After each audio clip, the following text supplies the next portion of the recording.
हरे कृष्णा। माता जी और प्रभु जी, आप सभी का स्वागत है सुबह सुबह सुबह के साथ कृष्णा के साथ के कक्षा में, जो हम लोग कृष्ण भगवान के बारे में कृष्ण कथा, जहाँ पे कृष्णा बुक से हम लोग डेली कुछ ना कुछ पढ़ रहे हैं। और साथ ही साथ डेली हम लोग हरे कृष्णा चुनौती, जो श्रील प्रभुपाद जी के छोटे दो बुक्स है, वो भी बुक्स को हम लोग जानने का प्रयत्न कर रहे हैं। ठीक है, हरे कृष्णा। कक्षा आरंभ करेंगे। ओम नमो भगवते वासुदेवाय। ओम नमो भगवते वासुदेवाय। ओम नमो भगवते वासुदेवाय। ओम ज्ञानतिमिरन्दस्य ज्ञानाञ्जनशलाकया चक्षुरुन्मिलितं तस्मै श्रीगुरुवे नमः। श्रीचैतन्य मनोभीष्टं स्थापितं येन भूतले स्वयं रूपा कदा मह्यं ददाति स्वपदान्तिकं वन्देऽहं श्रीगुरुः श्रीयुतापदकमलं श्रीगुरुं वैष्णवंश्च श्रीरूपं सग्रजातं सगण रघुनाथान्वितं तं सजीवं साद्वैतं सावधूतं परिजनसहितं कृष्ण चैतन्य देवः श्री राधा कृष्ण पदान् सागण ललिता श्री विशाखान्वितांश। हे कृष्णा करुणा सिंधु दीनबंधो जगतपते गोपेश गोपिका कांता राधा कांता नमोस्तुते तप्त कांचन गौरांगी श्री राधे वृंदावनेश्वरी वृषभानुसुते देवी प्रणमामि हरिप्रिये वाञ्छा कल्पतरूपश्च जगृपः सिन्धुभ्य एव च पतितानां पावनेभ्यो वैष्णवेभ्यो नमो नमः। नमो विष्णुपादाय कृष्णपृष्ठाय भूतले श्रीमते भक्तिवेदांत स्वामी सरस्वती देवी गौरवाणी प्रचारिणे निर्विशेष जय श्री कृष्ण चैतन्य प्रभु नित्यानंद श्री अद्वैत गदाधर शिवासदि गौर भक्त वृंद। हरे कृष्णा कृष्ण कृष्ण हरे हरे, हरे रामा राम राम हरे हरे। हरे कृष्णा कृष्ण कृष्ण हरे हरे, हरे रामा राम राम हरे हरे। ठीक, चलो 1 मिनट में स्क्रीन शेयर कर रहा हूँ। तो हम लोग हरे कृष्णा चुनौती का 15वां अध्याय देख रहे हैं माता जी प्रभु जी। 15 अध्याय में हम लोग क्या सीखेंगे, आज हम लोग जानेंगे। ज्ञान ज्ञान विज्ञान तथा आस्था। यह वार्तालाप मई 1975 में ये क्या है, ये ऑस्ट्रेलिया के प्रथाकालीन भ्रमण के समय श्री प्रभुपाद तथा उनके एक शिष्य के बीच में हुआ। अब ये भी मॉर्निंग वॉक के समय ही हुआ। चलो क्या है, अब दोनों बन जाइए सेम कल के वैसा। कल कौन कौन थे? दीप्ति माता जी भी आ गए हैं, स्मृति माता जी। यस माता जी, you can take your positions. ठीक है मुझे हरे कृष्ण श्रीला प्रभुपाद की जय। एक भौतिकवादी वैज्ञानिक की भूमिका निभाते हुए आप कृष्ण भावनामृत को विज्ञान क्यों कहते हैं? ऐसा लगता है कि यह केवल आस्था है। तुम्हारा तथाकथित विज्ञान भी आस्था है। यदि तुम अपने रंग ढंग को विज्ञान कहते हो तो हमारा रंग ढंग भी विज्ञान विज्ञान है। किंतु हम अपने विज्ञान से किंतु किंतु हम अपने विज्ञान से अपनी आस्थाओं को सिद्ध कर सकते हैं। तब यह सिद्ध करो कि रसायनों से जीवन बना है। तुम्हारा विश्वास है कि जीवन रसायनों से बना है, तो इसे सिद्ध करो, तभी यह विज्ञान है। किंतु तुम इसे सिद्ध नहीं कर सकते, इसलिए यह आस्था बना रहता है। ठीक है, आप तो आत्मा में विश्वास करते हैं, किंतु आप यह सिद्ध नहीं कर सकते कि इसका अस्तित्व है, क्योंकि हम आत्मा को देख नहीं सकते। अतः हमें यह निष्कर्ष निकालना पड़ता है कि जीवन की उत्पत्ति पदार्थ से होती है। तुम अपनी स्थूल इंद्रियों से आत्मा को नहीं देख सकते, लेकिन इसकी अनुभूति की जा सकती है। चेतना की अनुभूति की जा सकती है, और चेतना आत्मा का लक्षण है। किंतु जैसा कि तुम कहते हो, यदि जीवन की उत्पत्ति पदार्थ से होती है, तो तुम्हें मृत शरीर को पुनर्जीवित करने के लिए लुप्त रसायनों की पूर्ति करके इसे प्रदर्शित करना चाहिए। यह मेरी चुनौती है। उपयुक्त रसायनों की खोज करने में कुछ समय लगेगा। इसका अर्थ यह है कि तुम बकवास कर रहे हो। तुम्हारा विश्वास यह है कि जीवन रसायनों से उत्पन्न होता है, किंतु तुम इसे सिद्ध नहीं कर सकते, इसलिए तुम अपने आप को मूढ़ सिद्ध कर रहे हो। लेकिन आप भगवत गीता को श्रद्धा व स्वीकार करते हैं। यह विज्ञान समस्त कैसे है? यह तो केवल आपकी आस्था है। क्या यह सही नहीं है? यह विज्ञान कैसे नहीं है? भगवत गीता कहती है, अनन्य भवन्ति भूताति परजनादन्न संभव। सारे जीव पर्याप्त अन्न खाकर जीवित रहते हैं, और अन्न वर्षा से उत्पन्न होता है। क्या यह आस्था है? यह तो सत्य होना चाहिए। इसी तरह भगवत गीता की हर बात सत्य है। यदि इसके विषय में ध्यानपूर्वक सोचा जाए तो पता चलेगा कि इसकी सारी बातें सच है। भगवत गीता में कृष्ण कहते हैं कि समाज में मनुष्य को बुद्धिमान वर्ग ब्राह्मण होना चाहिए, जो आत्मा तथा ईश्वर को जानता हो। यह सभ्य पुरुष है। किंतु आज के समाज में मनुष्यों का ऐसा वर्ग कहाँ है? रब्बी, पादरी तथा याजक तो बहुत सारे हैं, किंतु वे ईश्वर के विषय में क्या जानते हैं? इस एक बात को ही ठीक से समझने का प्रयास करो। एक परम सत्य है, तुम स्वतंत्र नहीं हो, इसलिए तुम्हें स्वीकार करना होगा कि कोई सत्ता है, किंतु तुम जानते नहीं कि यह परम सत्ता कौन है। किंतु यदि तुम परम सत्ता को नहीं जानते तो तुम्हारे ज्ञान से क्या लाभ? मान लो कोई व्यक्ति अपने देश की सरकार के बारे में नहीं जानता, तो वह किस तरह का व्यक्ति है? वह मात्र तृतीय श्रेणी का व्यक्ति है, मूढ़ है। एक सभ्य व्यक्ति अपने देश की सरकार सरकार के विषय में जानता है। इसी तरह संपूर्ण ब्रह्मांड की एक सरकार है, लेकिन यदि कोई इसे न जाने तो वह तृतीय श्रेणी का असभ्य व्यक्ति है। इसलिए भगवान कृष्ण भगवत गीता में शिक्षा देते हैं कि मानव समाज में बुद्धिमान व्यक्तियों का ऐसा वर्ग होना चाहिए जो ईश्वर को जानता हो तथा संपूर्ण ब्रह्मांड की व्यवस्था को समझता हो कि यह किस तरह ईश्वर के आदेश से चलता है।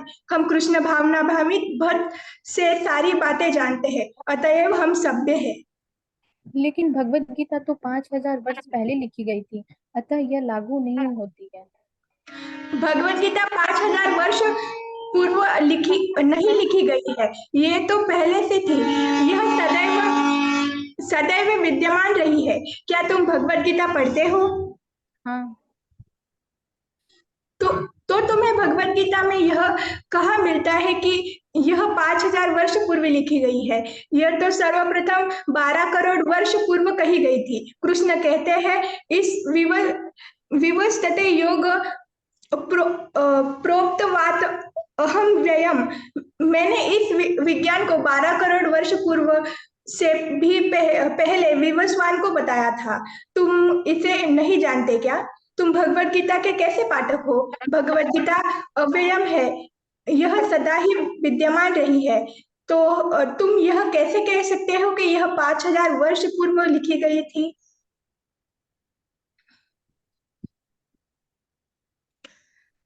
श्रीला प्रभुपाद अपनी छड़ी को उदय होते सूर्य को दिखाते हुए, यहाँ हम देख रहे हैं कि सूर्य अभी भी उदय हो रहा है, किंतु अंतरिक्ष में यह सदैव रहता है। भगवत गीता ऐसी ही है, यह शाश्वत सत्य है।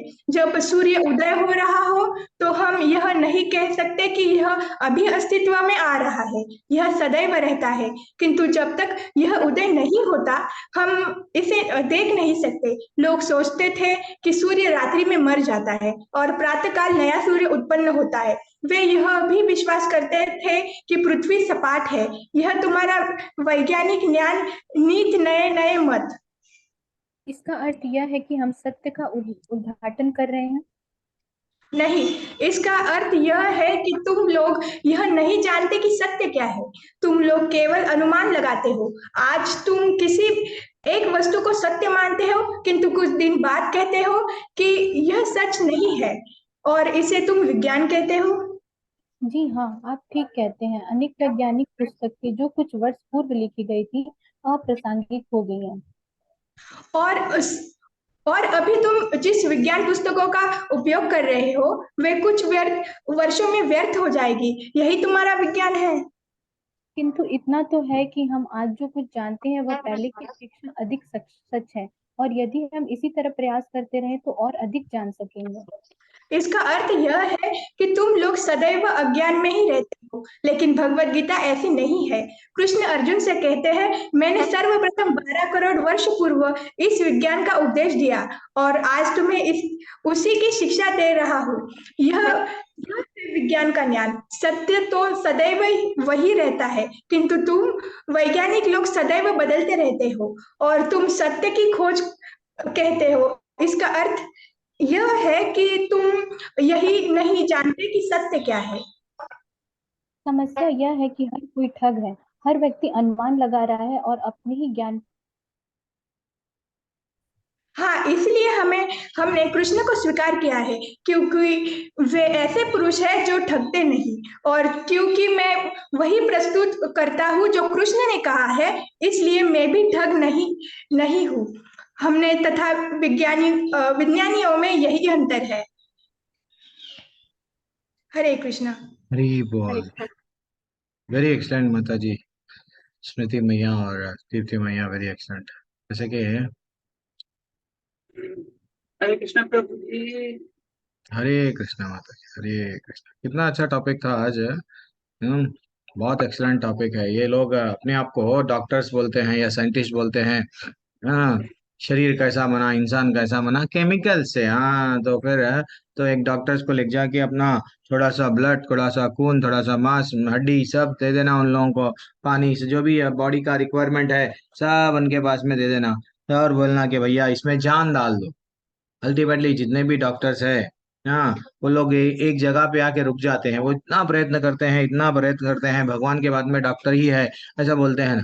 तो जो हमको बचाएगा ऐसा पूरे विश्वास के साथ में वो लोग करते हैं प्रयत्न, लेकिन बाद में वो भी आके एक जगह बोल देते हैं, अब देखो भगवान की इच्छा, हम लोग जितना प्रयत्न करें उतना करें। तो इसका मतलब क्या है एक्चुअली, अगर हम लोग ये समझने लग गए हमारा पास में इतना अच्छा विज्ञान है कि हम शरीर को भी बट आत्मा को भी बना सकते हैं, तो वो ऐसा। और आज भी प्रयत्न कर रहे हैं, कई लोग प्रयत्न कर रहे हैं, किससे क्या मिलाए तो ये शरीर में चेतना वापस आ जाएगी। चेतना तो चले गई है, आत्मा एक्चुअली जब शरीर से छोड़ के चले आ रही है तो उसका अस्तित्व नहीं है ऐसा मान रहे हैं ना साइंटिस्ट। तो वो लोग लगे हुए हैं कैसा मैं वो जो स्पार्क है, वो जो आत्मा है, फिर से इस शरीर में डालूं, लेकिन नहीं डाल पाएंगे, नहीं डाल पाएंगे। वही आचार्य हमको समझा रहे हैं, शिष्य को समझा रहे हैं, शिष्य के माध्यम से हम भी समझने की कोशिश कर रहे हैं। हरे कृष्णा चुनौती के बुक में 15वें अध्याय में, यदि जीवन के उस उत्पत्ति पदार्थ से होती है तो तुम्हें मृतक शरीर को पुनः जीवित करने के लिए लुप्त रसायन की पूर्ति करके इसे प्रदर्शन करना चाहिए। यही मेरी चुनौती है, चलो स्वीकार करो। आप लोग बोलते हैं ना आत्मा नहीं है, फिर आप क्रिएट करके बताओ आत्मा, ऐसा बोल रहे हैं। फिर आचार्य बोल रहे हैं ये सब जो भी बोलते हैं आप बकवास कर रहे हैं। हाँ, कुछ समय लगेगा, कितना भी समय लग जाओ। देखो माता जी, प्रभु जी कितने साल हो गए, कई राजा हैं के पास में करोड़ों करोड़ों वट हीरे मोती पैसा बहुत था, वो लोग भी हमेशा के लिए यंग रहना चाह रहे थे, हमेशा के लिए इंद्र तृप्ति करना चाह रहे थे, मरना नहीं चाह रहे थे। इवन क्रिश्चियंस के मैं बोल देख रहे थे, मैं हम लोग देखे ना, ज्यादातर उन लोगों के शरीर को वैसे ही रखा गया, ऐसा रखा गया सेफ कस्टडी में। पता नहीं आगे जाके, जैसा मम्मीज बोलते हैं ना, तो पता नहीं आगे जाके एक ऐसा केमिकल आएगा, वो केमिकल को जैसे ही डालेंगे देन वो उठ के फिर से खड़ा हो जाएगा। लेकिन ये सब व्यर्थ है, ये सब व्यर्थ है। इसलिए और शिष्य बोल रहे हैं तो आप लोग भी तो श्रद्धा रखते हैं, श्रद्धा नहीं है, भगवत गीता सत्य है, अन्नात् भवन्ति भूतानि पर्जन्यात् अन्न संभवा। क्या बोल रहे हैं, सारे प्राणी जैसा अन्न पे आश्रित है। अन्न कहाँ पे आती है, वर्षा से। देन फाइनली वर्षा के लिए हम लोगों को क्या करना पड़ेगा, वेदों में जब बताया गया उसके नियम अनुसार यज्ञ करना पड़ेगा। ये एक साइकिल है। हाँ, ये एक साइकिल है, अगर हम करेंगे तो हाँ यस, वर्षा से अन्न होती है, अन्न से हम लोग आते हैं, हम लोग आश्रित है अन्न पे। तो हम आचार्य बोल रहे हैं जब वो सत्य है तो भगवत गीता के जितने भी 700 श्लोक है पूरे सत्य है। हाँ, भगवत गीता कृष्ण के समाज में मनुष्यों को एक बुद्धिमान वर्ग, यस, भगवान भगवत गीता क्यों बोल रहे हैं, इंपॉर्टेंस दिए, एक ब्राह्मण का कर्तव्य क्या है, ब्राह्मण के लक्षण क्या है वो बताए। हाँ, गुण कर्म विभाग चाह बताए, लेकिन कैस्टिज्म कहाँ पे भी भगवत गीता में नहीं है। वो बोलना चाह रहे थे भैया आपके पास में ये बुद्धि रहना चाहिए कि आप कौन हैं, कहाँ से आए हैं, क्या करके आप फिर से वापस जा सकते हैं। हाँ, ये भक्ति योग के बारे में भगवान इतना डिटेल में बताए, आप अच्छा सा जान के लोगों को वो रास्ते में लेके चलो। लोगों को आजकल क्या है, लोग मनमाने ढंग से मेरी मर्जी, मैं चाहे ये करूं, मैं चाहे वो करूं, मेरी मर्जी, मेरे को कोई रोको मत, ये एटीट्यूड है। तो भगवत गीता इसलिए वो आचार्य बता रहे हैं, भगवत गीता में कृष्ण कहते हैं कि समाज में मनुष्यों को एक बुद्धिमान वर्ग ब्राह्मण होना चाहिए जो आत्मा तथा ईश्वर को जानता हो। कितना अच्छा बता रहे हैं देखो आचार्य। किंतु और क्या बोल रहे हैं, किंतु यदि तुम परम सत्ता को नहीं जानते तो तुम्हारा ज्ञान क्या लाभ। भाई ये सब के ऊपर एक बॉस है, हाँ प्रभु जी, इंडिया के ऊपर एक प्रेसिडेंट है, प्राइम मिनिस्टर है, ऐसा ये सब पूरी धरती पे भी जितने भी प्राइम मिनिस्टर हैं, एक कोई तो भी है, हाँ देवता है। अरे भाई देवताएं भी किसके अंडर है? तो वैसा हर किसी के ऊपर एक सर्व कारण कारण स्टार्टिंग हमारे पिताजी के पिताजी के पिताजी के पिताजी के ऐसा पूरा अगर लिंक गए कोई तो है, तो ये ज्ञान रियल ज्ञान है। तो अगर हम लोगों को उसके बारे में नहीं मालूम, बाकी सबके बारे में मालूम, तो वो अज्ञान है। और बोल रहे हैं इसी तरह संपूर्ण ब्रह्मांड एक सरकार है, लेकिन यदि तुम इसे नहीं जानते तो निम्न निम्न कोटि के जैसा उत्तम भक्त, कनिष्ठ भक्त, मध्यम भक्त, उत्तम, तो वैसा कनिष्ठ श्रेणी में, तीसरी श्रेणी में आती है, आचार्य बता रहे हैं। और क्या बोल रहे हैं? भगवत गीता एक्चुअली तो 5,000 साल बोला गया नहीं, स्वयं भगवान बोले हैं ये परंपरा से आ रहा था, एवं परंपरा प्राप्तम, ऐसा आ रहा था। मैं ये ज्ञान किसको दिया? विवस्वान को दिया। कब दिया? 12 करोड़, 12 करोड़ वर्ष पूर्व दिया, ऐसा बोल के भगवान हमको डिटेल में बताए हैं। भगवत गीता ये सब दिए हैं, ये ऐसा नहीं है कि अभी आया है। वो बोल रहे हैं अपने शिष्य को। और देखो शिष्य कितना अच्छा जिज्ञासा से प्रश्न पूछ रहा है। हाँ ऐसा क्यों, हाँ ऐसा क्यों, अच्छा अच्छा ऐसा है क्या? तो आप लोग भी ना माता जी प्रभु जी, जिससे जो जो जो शिक्षा गुरु से आप कनेक्टेड है, नहीं तो जो सीनियर डिवोटी से आप कनेक्टेड है, थोड़ा उनसे वार्तालाप करना। उनको भी नहीं मालूम कभी कभी कोई चीज, तो आप भी बताना, नहीं नहीं मैं एक लेक्चर में ऐसा सुना, नहीं मैं वास्तविकता में भागवतम में ऐसा पढ़ा। तो इससे क्या होता है? बोधयंता परस्परम तुष्यंती चा रमंती चा चलते जाना चाहिए हम लोगों में। और और जैसा भगवान मर जाते हैं, कोई बोलते हैं कृष्ण चला गया, कृष्ण नहीं है, राम नहीं है। अरे भैया कैसा जा सकते हैं? भगवान यहाँ से चले गए, कहीं और लीलाएं, नित्य लीला चलते जा रही है। जैसा सूरज भगवान आचार्य बता रहे हैं, सूरज जैसा अस्त होता है, लेकिन सूरज मर थोड़ी जाता है। नहीं, सूर्य कहीं है ना कहीं है। तो ये साइंटिस्ट जितने भी, इन लोगों को नोबेल प्राइज मालूम। कई साइंटिस्टों को पहले एक एक एक एक चीज बताते हैं वो लोग, हाँ ये करेक्ट है, सब लोग मानते हैं, नोबेल प्राइज भी मिल जाता है। बाद में वही उसका ही थ्योरी को क्या करता है वो नहीं जो मैं बताया वो गलत है, देन फिर वो गलत है बल्कि उसको भी उसको फिर से नोबेल प्राइज देते हैं। तो ऐसा पहले धरती को लोग क्या मानते थे? फ्लैट। बाद जबकि हमारे हमारे मंदिरों में 12 अवतार के कई 10-10 हजार साल पुराने मंदिरा भी है। अब यूट्यूब में कई बड़े पुराने 5,000 10,000 ऐसे मंदिरा हैं। वो मंदिर में 12 अवतार का अच्छा सा विग्रह है। विग्रह में 12 क्या लेके जा रहे हैं? धरती गोल है, शास्त्रों में भूगोल है लिखा हुआ है। फिर भी वो मानते थे साइंटिस्ट, जिनको नोबेल प्राइज भी मिला, नहीं धरती फ्लैट है। ऐसे चंद लोग ये सब ज्ञान हमको ठग रहा है। सत्य तो क्या है? भागवत में जो बताया गया वो सत्य है, भगवत गीता में जो बताया गया वो सत्य है, लेकिन विश्वास नहीं है। और क्या बोल रहे हैं? सत्य, हाँ, ये है वैज्ञानिक ज्ञान। हाँ सत्य तो सदैव वही रहता है, किंतु तुम वैज्ञानिक लोग सदैव बदलते रहते हो। हम एक 50 साल रहेंगे, 60 साल रहेंगे, कुछ एक थ्योरी लिखाएंगे, इज इज व्हाट बोलते हैं, MC² is equal to MC², एक अच्छा सा ला दिए फार्मूला, बता दिए हम लोग। देन कोई और आएगा, नहीं नहीं ये गलत है, ये करेक्ट है। वैसा कई कई लोग आएंगे जाएंगे, लेकिन भगवान का जो ज्ञान है परमानेंट है। ये अध्याय और आचार्य लास्ट में एक अच्छी बात बोले हैं, इसीलिए हम कृष्ण को स्वीकार करते हैं क्योंकि वो सत्य बोले। हाँ वो परम भगवान है क्योंकि वे परम पुरुष है, और वे ठगते नहीं। हमारे में त्रुटियां हैं, 4 त्रुटियां हैं। भ्रम में रहते हैं, हमारी पूर्ण इंद्रियां हैं, और गलतियां करने की टेंडेंसी है। हाँ ये हमेशा हमारे को क्या रहता है? गलतियों पे गलतियां, गलतियों पे गलतियां कराते जाता है। एंड फाइनली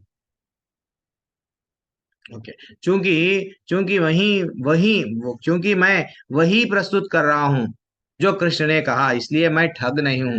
भगवान जो बताए वही बता रहे हैं आचार्य। ऐसा नहीं है कि कुछ अपने से मन से कुछ उसमें ऐड कर दिए, कुछ निकाल दिए।